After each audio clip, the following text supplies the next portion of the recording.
Hi ඔන්න සෑහෙන දවසකට පස්සේ හොඳ දවසක් උදා වෙලයි තියෙන්නේ.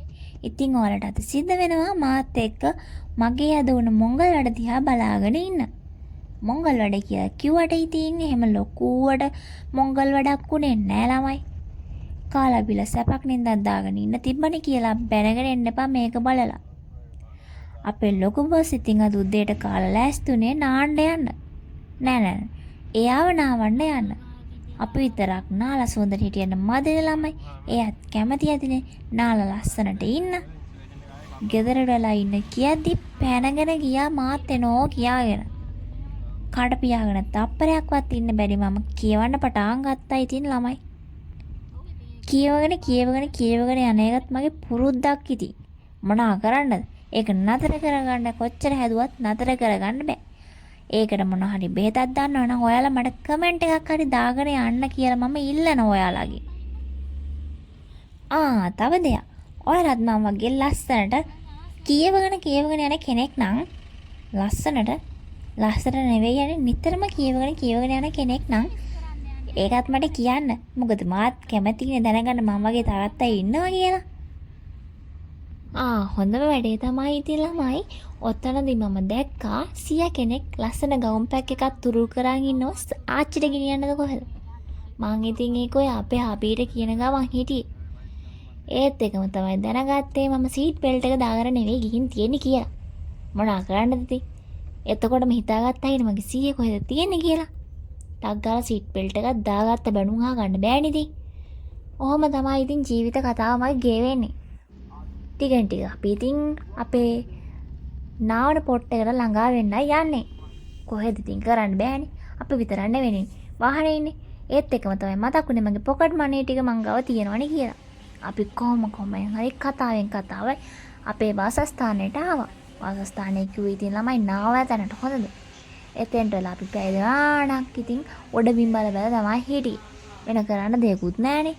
මොනා කරන්නද? එපා ගියද්දී ආවන ඉන්නත් එපයි කියලා මමත් ඉතින් කඩ පියාගෙන හිටියා. ඉන්න බෑ කියලා කිව්වනම් ඉතින් මට ගෙදර යන්න වෙනවනේ. පයින් තමයි හැමුණා නම් ගෙදර යන්න වෙන්නේ. මොනා කරන්නද? පට්ටාවේ පයින් යන්නත් බෑනේ.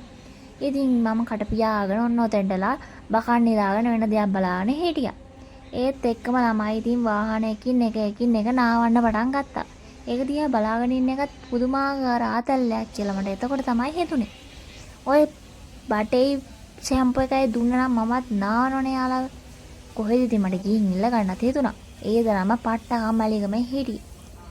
ඉල්ල ගන්න යන්න හිතුවට ඉතින් අවුව දකිද්දි බෑ කියලාත් හිතුණා. බලන්නකො ලස්සන අහසක් තියෙනවනේ. ඒත් එක්කම ඉතින් ටීවී එක නටන්න පටන් ගත්තා. ඒ මදිවට මටත් ටීවී එකත් එක්ක කොලොප්පම් කරනවනේ. පේනව නේද බඩගින්න එන්න වෙලාවට පීසයි කැම ඇඩ් තමයි මේ ටීවී එකෙත් යන්නේ. ටීවී එක කියන්නේ මිතින් පුදුමාකාර පෙට්ටියක් තමයි. ඒවටත් මම ටකරපයි කියලා ඔන්න ඔහම ලස්සනට වාඩි වෙලා හිටියා. පේනව නේද? ටීවී එක මට කොලොප්පම් කරන අපූර්ව.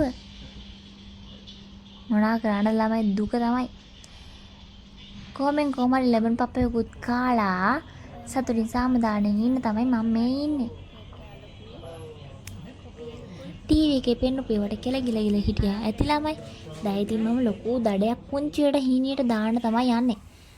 ඒත් එක්කම තමයි අපේ වණ්ඩියත් නාවන්න පටන් ගත්තේ. ඔන්න ඔහම තමයි ඉතින් එයාව නාවන්නේ. බලන්න ඉස්සෙල්ලාම ඔය ඕන්න ඕක නෙවෙයි ඉතින් එහා පැත්තේ තියෙන්නේ හොඳද? මං මොනවා වීඩියෝ කළාද මන් දන්නේ නැහැ. පේනවනේ. වාහන හොදන්න කලින් ග්ලාස් එක හොදලා ඉන්න ඕනේ. හිමි කිරණාක් වගේ අපේ කළු පාට වණ්ඩියේ සුදු පාට වෙන්න පටන් ගත්තා. මම බය තුනා ඒත් එක්කම මේක සුදු පාට වේද කියලා. ඒත් ලස්සනකුත් තියනවා නේද පොඩි ගෑමත් එක්කලාම. බලන්නකො ඒකෙත් හැටි නේද? ඒකත් එහෙම එක පැත්තකින් සිද්ධ වෙනකොට ඉතින් මට තව කඩ පියාගෙන ඉන්න බෑ. මොනා කරන්නද? මං කියෝනේ කලින් එක මට ලෙඩක් කියලා. මං ඉතින් මේ කියවන්නේ මට කන්න අරන් ඕන දේවල්. එක වෙලාවට එක ඒවා මතක් වෙනවා. මං ඉතින් ගොඩාක් જાති ඉල්ලුවා. ඒකෙන් 2-3ක් විතර මට හම්බ වුණා. මට ඒක වීඩියෝ කරගන්න බැරුව ගියා. ඒක වෙනම කතාවක්. කැමදා කිදි වීඩියෝ කරන්න මතක් වෙනවේ. කැමයි වීඩියෝ ගාව ගන්න එපා ළමයි. ඒක කොහෙත්ම ගැලපෙන්නේ නැහැ. කතාවෙන් කතාව මට දෙයක් කියන්නම දුන්නානේ. මම මේ වීඩියෝ එක ගන්න 2025 දෙසැම්බර් 24. ඒ කියන්නේ හෙට නත්තල්. ඔයාලත් මම වගේ නත්තලට කැමති ළමයෙක්ද? මම නම් හරිම කැමති. ලස්සනට බල්බ් දාලා පාරවල් දිගේ තියෙනවනේ. මම ඒවට හරි කැමතියි යන්නේ. සිඟිති මානසිකත්වයක් තියෙන කියලා හිතනවා නේද? හිතන දෙයක් නැහැ. සිඟිති මානසිකත්වයක් තමයි තියෙන්නේ. එකෙන් මේකෙන් නත්තල් බලන්න යන්න ගියොත් මං ඔයාලවත් එක්කගෙන යන්න අමතක කරන්නේ නැහැ ළමයි. මොකද මං තනියෙන් යන්න යයි. මං හරි කැමති ඔයාලටත් නත්තල් පෙන්නන්න. එහෙම ගියොත් ඉතින් මං ඔයාලට කියන්නම් හාර. දැන් මේ එහෙන ගේමක් දීලා ඉල්ලන්නේ මොනවද කියලා මට මතක නැහැ. මොනවා කියනවද මන් දන්නේ නැහැ. කඩ දිහා බලන් හිටියා මං ඒක තේරුම් ගන්න පුළුවන් වේද කියලා. ඒත් බෑ ළමයි. මට මතකත් නැහැ. මට තේරෙන්නේත් නැහැ. කොහොම හරි ඔන්නෝම තමයි ඉතින් මගේ දවස ගෙවෙන්නේ. දැන් තමයි මතක් වුනේ. මම මේ ඉල්ලන්නේ මං ඉතින් කී හිටියේ මොකද්ද දාන්නවද? එතෙන්ට වෙලා මම හිටියේ නැත්තම් එයා තානියම ඉන්න බෑ. අපේ ලොකු බොස්ටෝව තේරෙන එකක් එයා ඉතින් අනේ. මම හිටියේ ඉඳ තමයි එයාගේ පාළුව මැකුණේ. කියව හිටියනේ. කටකාරකමට කියවන්න එපා කියලා කිව්වට ඉතින් මම වගේ වයිෆ් කෙනෙක් ඉන්න එකත් එයාට ලොකු හයියක් මං හිතන්නේ ඒක වෙලාවකට නේද? ඒ වෙලාවකටද කියලා මට තේරෙන්නේ නැහැ. මොන වෙලාවටද දන්නේ නැහැ. හැබැයි නිතරම කියන්නේ චුට්ටක් කඩ පියාගෙන ඉන්න කියලා තමයි. ඔව් ඉතින් තියෙන දේ යගයක් නැහැ කියනවනේ. මොනා කරන්නද? නැති වුණාම තමයි ඒව තේරෙන්නේ. ගණන් ගන්න එක. ඔයාලටත් ඒ වගේ ලොකු බොස් කෙනෙක් ඉන්නවනම් මට කියන්න එපා මම මොනා කරන්නද හැමෝටම ඉන්නවනේ. මට කියලා වැඩකුත් නැහැ. මම මේ AC එක පෙන්න මොනවද කියන්නද කියන්නේ? එතන තියෙන AC එක බ්ලොක් වෙලා අපි ඔහේ වේලෙනවා. එන රස්නේ ළමයි ඔතන තහඩුවක් වගේ ගහලා දෙන්නේ. ටැංකියක්ද මන් දන්නේ. මට තේරෙන්නේ නැහැ එතන පුදුම රස්නයක් තියෙන්නේ. AC එක බ්ලොක් වෙලා එක්ක හදන්න නිකන් ඔහේ ඔටෝ කරලා තියෙනවා. මට තේරෙන්නේ නැහනේ මොනවා කියනවද මන් දන්නේ. මමත් අnder දෙමළ වගේ.